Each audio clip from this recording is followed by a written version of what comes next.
There are two spheres in which a Jew gets closer to God.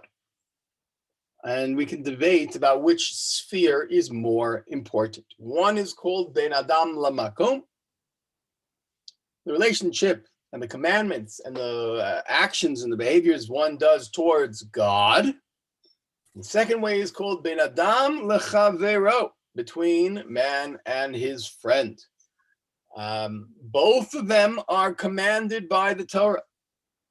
The Torah never says your connection to God is more important than how you treat your fellow Jew. In fact, I would argue that it's the opposite. I would argue that the Torah, certainly the prophets, say that God is much more interested in how you treat other people rather than how many sacrifices you offer to God. And this is something that's sometimes lost on us. It's very easy to think of ourselves as pious and holy by the amount of tzitzit that we are wearing, or by the amount of candles that we light when we, do things for God, or how much we fast, or how much matzah we eat. But the truth is, the real holiness comes in verse 9 and 10, where it says, when you are collecting your money, how much of it do you leave to the poor, and how much do you leave to the stranger? And do you steal? And do you deal deceitfully? And do you deal falsely? And do you swear in God's name in order to get something? And do you defraud your fellow?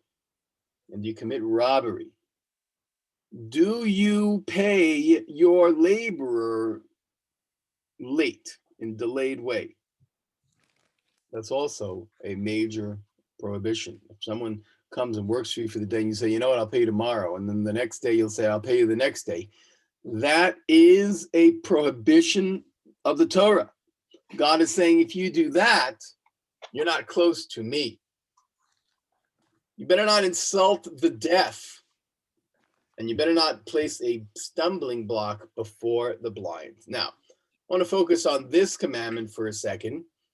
It is not only about cursing someone who's deaf. It's really about abusing someone who has less function than you do. But it's also not about putting a rock in front of a blind person. And here it's a law that is much more encompassing. There are so many aspects to this law that you cannot place a stumbling block before someone. One might argue that I should never accept someone into my conversion. That Jews or Orthodox rabbis should never convert anyone. Why not? Because we are placing a stumbling block. Because it is so hard to be an observant Jew that maybe it's just unfair for us to drag them through this almost impossible task of changing your life and becoming one with God and following 613 commandments and never faltering and seeing the people who are doing a worse job around you and them not being critiqued and everything that is being done. We might say, why are we allowed to do it? After all, aren't we placing a big stumbling block in front of them? And the answer is the answer that has been given in the Talmud for thousands of years ago. Is there nothing greater than bringing someone closer to the Almighty? To bring someone under the wings of heaven, to expose someone who's interested. Obviously, we're not missionaries, right? But to expose someone to the beauty and the majesty of what it means to live your life of Torah and mitzvot, and understand the profundity of the value and the beauty of what that life entails. Isn't that worth the challenge that it incurs, and the sometimes pitfalls and the obstacles. And that's why we rabbis, who are very strict and very tough and very unrelenting, but we are nevertheless optimists in knowing that our students are the ones who last, are going to become the greatest emissaries of the Jewish people. And that is the reason that we continue to do so. Do not render an unfair decision. Once again, look how many of these laws are about how you deal with people. Interesting, the Torah says, don't favor the poor. You know that there's prejudice on both sides, right? There's prejudice when people who are rich don't care about the poor.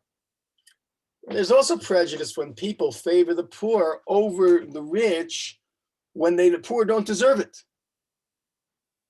Don't show deference to the poor just because they're poor. If there's a court case, the poor person lied, stole, cheated, you don't say, well, the rich person, probably deserves it. Not how it works. Torah says, it believes in justice. Betzedek, tishbot amitecha. Do not gossip. Plotki in Polish. Do not gossip. Do not deal in gossip with your countrymen. And here's another verse, which is something that has many interpretations. Do not stand by the blood of your friend, your countryman, your compatriot. What does that mean? It depends, on the most basic level. It means if someone is hurting, you have an obligation to help them. If someone is dying, you have an obligation to. Now, you don't have an obligation to help them if you're going to end up dying. That your life must come first. But short of that, here's the obligation of what we call in Hebrew arevut. Arevut means my obligation because I'm part of a community and I have a responsibility to each one member of my community. The next verse is the hardest verse in the Torah. Wow, how can I say that with such aplomb, such an easy statement? Can I just say it like that? The answer is, yeah, it's hard. It's hard. It's really hard. It's made up of two sections. Number one, do not hate your kinsfolk, your brothers in your heart. This is hard. This is very hard. Someone did something bad to you. Your obligation is to not hate them in their heart. You might say in modern society, the best thing you can do is hate them in their heart, right? In other words, don't show any animus to them externally. Whatever you want in your heart, fine, that's up to you. The Torah says wrong. Clear your heart, cleanse your heart. But in order to cleanse your heart, here's what you have to do, which makes it the hardest commandment in the Torah. You have to reprove them. I wonder what the word is in Polish, to reprove. Basically, it means you have to scold, or you have to rebuke them and say that they're doing something wrong. Now, why do you have to say that they're doing something wrong? Maybe because you can't stand by and watch them sin. Maybe because you have an obligation to love. Maybe because you have an obligation not to hate. There are so many reasons why you need to go over to them and say, you're doing something wrong, and I wanted you to know this. The rabbis in the Talmud discuss this in depth, and they come to the following conclusion. Don't do it. Oh, but the Torah says you should do it. Yes, but the Torah is speaking of an ideal that is almost impossible to emulate. First of all, you can rebuke only someone who is willing to accept that rebuke. How many of us are interested in accepting the rebuke? If someone comes over to me and says, I am sinning, my initial reaction is to be defensive and say, who are you? You're such a big shot. I saw you go into the non-kosher restaurant, and now you're giving me mussar. It's natural for us to be defensive because we don't want to feel like lower than, we're all competitive. So how do you do it? How do you give rebuke? The answer the rabbis say is, yeah, if you can only observe 612 commandments, we'll forgive you on this one. Very, very powerful to try to figure that out. Of course, the bedrock of any relationship is through communication. And trying to figure out how to communicate best is what is the foundation of this law, that it says, don't hate them in your heart. Keeping it in your heart is a very dangerous way to live your life. In fact, it'll give you an ulcer and you'll get stress. And we can just ask the doctor who's listening to us, and she'll tell us, oh yeah, you can't do that. You got to get your feelings out there. Otherwise, you'll hurt yourself. And you'll end up hurting them, and you'll hurt your society, and you hurt your family. Whole long story, okay? Verse 18, very, very powerful as well. It says, do not take vengeance or bear a grudge against someone who did something wrong to you. Very, very hard thing to do. Can you imagine? You were lost, you needed money, you asked someone who had money to give you some money. They said, no, get a job. You say, I just got fired from my job. I don't care. You don't deserve it. 6 months later, the tides have changed. You have money. That person got fired, lost their job. They come to you and say, please, can I have some money? Now, in order to live an ideal Jewish life, here's what you have to do. You have to say, of course you can have money. You can't even say, I am giving you money as opposed to what you did to me. That's called lo titor. That's called bearing a grudge. How you can do that is also Herculean. But it comes to the next verse. V'ahavta l'reacha kamocha, ani Hashem, you should love your neighbor as you love yourself. I am the Lord your God. This is also one of the hardest mitzvot of the Torah. After all, naturally, we love ourselves. People who don't love themselves, they are, on some level, ill. We care about ourselves most, as we should. The one who doesn't care about themselves at all is a danger to themselves. They'll be willing to hurt themselves. They're willing not to care about themselves. Very dangerous. So we naturally grow up with this selfishness, which is important. And now we're told that we should treat others like we want to treat ourselves. Very, very difficult. The Torah then moves to verse 19 and says, you should know that there are something called chukim in Judaism. You know what chukim are? They are commandments that have no reason attributed to them. I'm not going to say that there's no reason. There is a reason. God commands, there's always a reason. But the Torah doesn't tell us. Now, don't murder. We don't need a reason for that. We understand that that's, the semblance of bedrock of morality and society. Although it's not so simple, right? Because euthanasia is a whole other story, right? So when are you allowed to kill and when you're not allowed to kill? Comes along, the Torah and says, here are the laws. But there are some laws that just don't have an explanation. Those are the hardest ones to follow because you're saying this doesn't make any sense. You're not allowed to put two animals together. You're not allowed to put two fibers together. You're not allowed to put two fruits together. This is called kilayim. Why? I don't know. I'm just telling you that you can't do it. So I can't have a shirt made up of 50% wool and 50% linen. Why? I don't know.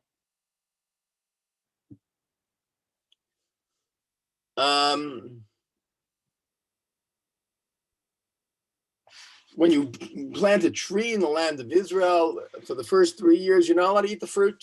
It belongs to God. The 4th year is also, it's special. It has to be brought to Jerusalem. Only in the 5th year can you eat the fruit. So you say, well, maybe that's not a chok. Maybe I understand, because after all, it's basically saying things belong to God before they belong to you, and you should realize that. Don't eat anything with its blood. Don't practice divination or soothsaying. Here is the commandment that you cannot go to a psychic. And you might say, oh, the reason you can't go to a psychic is because you're just throwing away money. You're not allowed to throw away money because they're foolish, they're ridiculous. Nope. The Torah doesn't say don't go to someone practicing divination because it's malarkey. The Torah says don't do it because don't do it. So you have different people who believe different things. I believe that people have powers, that they can see things that I can't see. Why should I assume that I understand everything about the world? There are different people in different levels, and they have powers. They might even be able to tell me what I should do with my life. And you know what? I can't ask them, because then I would not be living my life. Then I would be, basically putting my brain on hold in order to follow what someone else has me fated for. Not allowed. Don't round off the side of your head. This is about shaving. No tattoos. Here it is. Do not make gashes in your flesh for the dead. The Rambam, Maimonides, thought that this had to do with ancient paganistic rites that they did, and therefore you should not do that. This is something that's just so well known. Pop culture, Jews don't have tattoos. If you are not Jewish and you want to become Jewish, you do not have to burn off your tattoos. You can be buried in a cemetery with a tattoo. That's some kind of folklore that says that you're not allowed to be buried in the cemetery. You can't be Jewish. No, not the case. It's just saying, don't do it. Don't turn your daughter into a prostitute. That seems fairly obvious. Don't turn to the ghosts. Same thing as before. Or spirits. I believe that they might exist. Rise before old people, between the aged. Show deference to them. And this is how you shall fear the God. I am the Lord. You see, once again, depending on which society, they treat the elder with disdain because they're slower, they're weaker, or with great respect. And acknowledge that they are the bearers of the tradition. When a ger, convert, stranger, lives in your land, you better not be mean to them. You better not abuse them. You better not be rude to them. Rather, v'ahavta lo kamocha, you better love him as you love yourself. After all, weren't you strangers in the land of Egypt? You better not falsify measures of length, weight, or capacity. This is how you deal in business. You better not deal falsely in business. One of the worst embarrassments to the Jewish people was a man named Bertie Madoff, who just died this past month or two ago. He was a Jewish guy, very visibly Jewish, gave a lot of charity, but also stole billions of dollars from a whole bunch of people. So when you do that, people say, oh, this is what Judaism is about. That's a terrible thing to happen.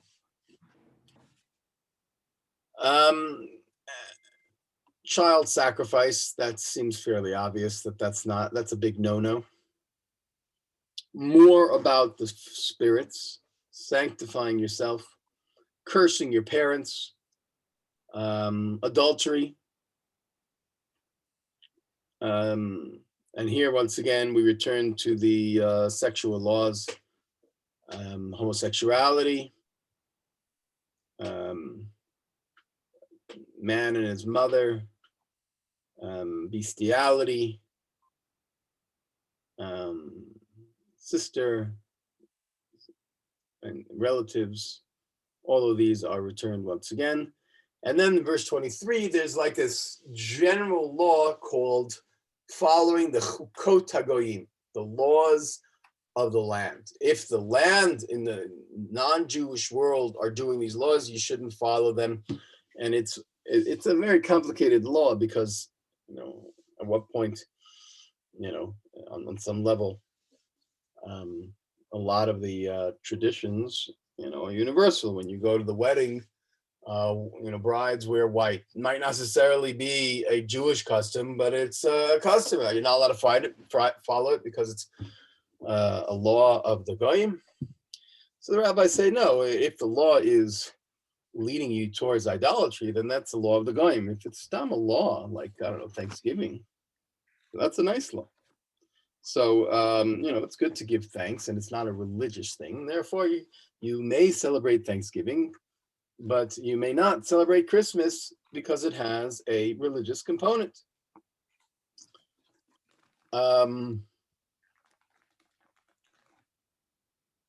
here the Torah concludes, the parsha concludes and says, you need to separate, this is how you become holy, between pure and impure, between that which is kosher and that which is not kosher, and that's how you become kadosh. And a third time talking about spirits and ghosts, which is very interesting that it repeats it so many times. And this brings us to this week's parsha, parshat emor. Parshat emor begins with the commandments that the priest has to observe purity even when it talks about a dead body. I'm sorry, a body that of a friend that you knew very close to you, and you want to go and be at the funeral. If you're a priest, you may not.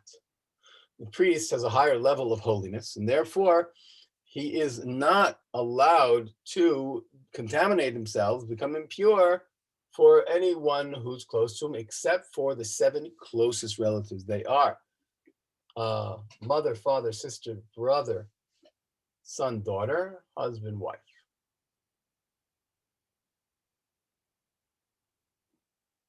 Husband, really, or wife, really. Right? You're allowed to become impure, and then, of course, you have to go through the process of purification. A priest may not smooth any part of their heads or cut the side. I think this is what idolatry did, or make gashes in their flesh.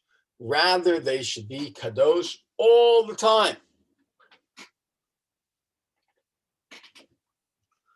Now, here is an uncomfortable law for people who convert. A convert is not allowed to marry a Kohen. Why is not allowed to marry a Kohen? Because a Kohen is not allowed to marry a non-virgin or a zonah. Really, a zonah is like a woman who engaged in a relationship that was a sexual relationship that even if it was not for money, it's still considered inappropriate, and therefore a convert can marry a Kohen.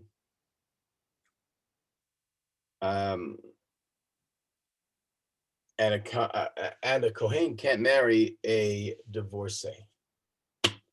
This is a very difficult thing because here it's not talking about converting or not converting. This is talking about a woman who is married and then they divorce. Kohen can't marry him. By the way, if her husband died, then the Kohen is allowed to marry. So a widow he may marry, a divorcee he may not, depending on if the man is still alive. The Kohen Gadol, the high priest, he can't even become tamei to his mother and his father because he has to be in a constant state of standing before God. There's only one person he's allowed to become tamei for, and that's a meit mitzvah. If no one is around to bury this person, a Kohen Gadol does become tamei. Kohen Gadol only marries a virgin. He may not marry a widow or a divorcee, etc. He's in the highest level of kedusha. A kohen may not be allowed to have a mum. A mum is, let's say, he's missing a finger, okay, or a defect of some sort, or blind or lame, or a limb that's too short or long. And you might say to yourself, that's not fair. He was born that way. And the answer is yes, you're right. And in all other areas, it's perfectly legitimate to be part of the Jewish community. But here, the priesthood is on another level. And that level is something that you have to accept, not an easy thing to acknowledge, that there are different levels of responsibility and of holiness in the Jewish camp.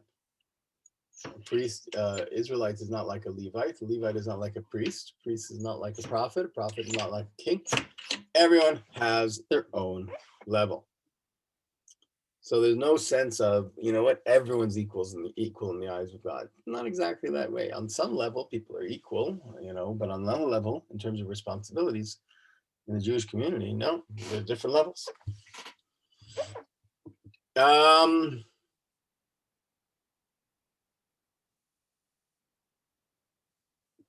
Here's some laws about the Kohen, what they get, what happens if they become impure, how they purify themselves, what they're allowed to eat, the fact that they don't have land, so then they get truma, they get the gift from the people, and how to deal with that.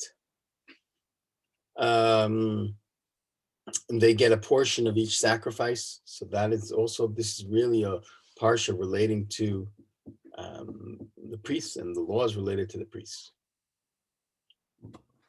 I want to talk about chapter 23, which I think I've taught you in the past, although whoever you is. This is the chapter of festivals. These are all the different festivals in Judaism, and it starts with an interesting festival called Shabbat. So you see, Shabbat is a festival, but it's really Shabbat. So it's really saying that don't think that Shabbat isn't more important than all the rest of the festivals, and we're spending a whole chapter devoted to these festivals. You shouldn't think that Shabbat isn't even more important. Therefore, it starts with verse 2 and saying these are the festivals, and then in verse 3 it says this is Shabbat. And then 4, it says these are the festivals once again to say, okay, but these are really the festivals. What's the first festival? Pesach. Pesach is the first festival. Holiday of Matzot. We're familiar with this. And it doesn't say a lot. It just says you should offer sacrifices these 7 days. And then it moves on, verse 9 and 10. It says when you get to the land of Israel, you need to bring a special sacrifice. It's called the emor. It's a barley sheaf that you bring to the temple, as if to say, I'm recognizing, acknowledging the harvest, the early harvest of that's going to be the wheat, and right now it's the barley. And I'm recognizing it and bringing it to God and realize that this wheat harvest is going to determine my year. So we bring it to the Kohen. The Kohen waves it, and he offers a sacrifice. And every day there's a korban haomer, a special sacrifice that's brought. And you're not allowed to bring bread with that sacrifice. Bread only comes after 49 days, and that's Shavuot, where you celebrate the festival of the bread. And by the way, you should count every day, and this is called the Sfirat HaOmer, the counting of the Omer, which takes place every day after the first day of Pesach, connecting Pesach to Shavuot, 49 days. Tonight is the 32nd night, and I made a blessing, and I said, Baruch atah Hashem Elokeinu melech haolam, blessed that you, God, who gave us this commandment to count the days. And today is the 32nd day, which is 4 weeks, 4 days. And I do that for 49 straight days, and I fulfill the mitzvah of counting the Omer. Why am I counting the Omer? The Torah doesn't say. So it's just one of those laws. Wow, there's already only 10 minutes left. And you should count and call on this day. as a holy festival. It's not even called anything. It's just the day after the 49th day. It's a special day. And that's called Shavuot. We'll give a special class about that. If I was in Krakow and there was no corona and we were all living our lives as if a major pandemic didn't destroy millions of people's lives, we would be celebrating together in the Jewish Community Center or in the synagogue and be learning and staying up all night studying the Torah on Shavuot. As such, we will not be doing that together. I will be doing it in Israel, however. We'll see if you guys are doing it wherever you are.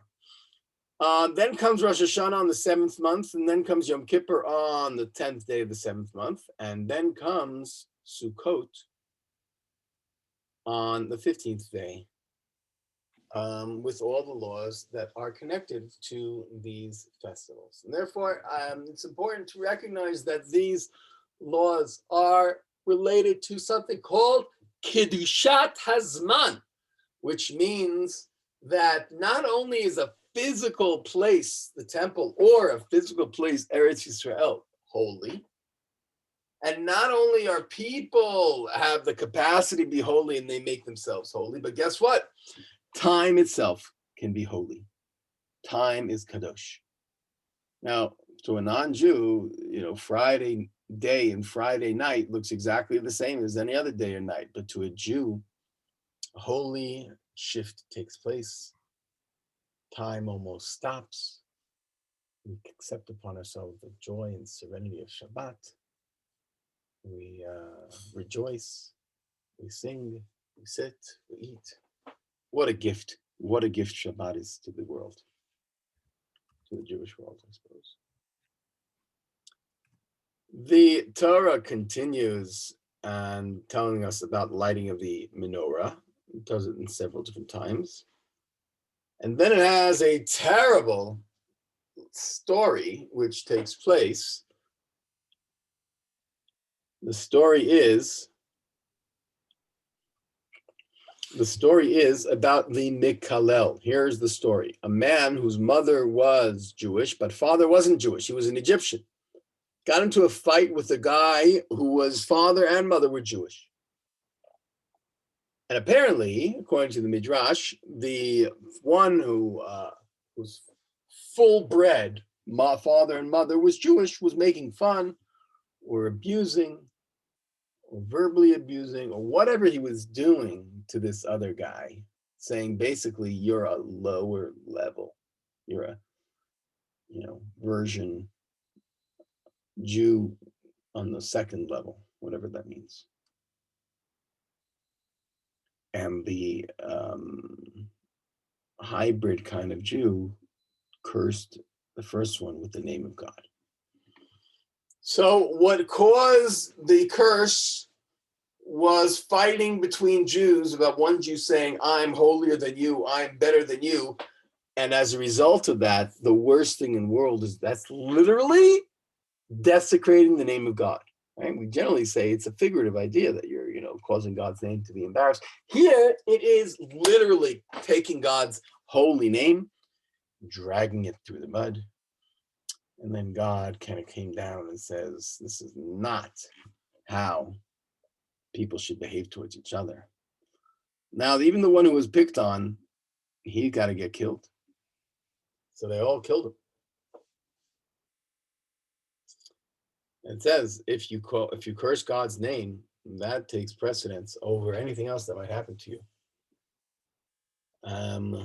One standard for the stranger and for the citizen alike, everyone needs to follow that the person who curses out God, regardless of the circumstances, they will be killed. Okay, thank you very much, everyone. I know it was a long double class, but we're up to date, and I look forward to continuing on the proper path of the parashas. And God willing, in the next weeks, we are going to start learning halacha once again. We're going to start learning laws. I think we'll decide. I think it's going to be the laws of Shabbat. I think that's what we're up to. So we will reconvene. Have a wonderful Shabbat and all the best. And we'll see you when my beard is clean, because I'm going to shave tomorrow night because it's Lag BaOmer. So have a wonderful, wonderful day and Shabbat. Thank you, Rabbi. You too. much. Thank you very much. Thank you very Bye much. bye. Dobranoc. Good night. Dobranoc.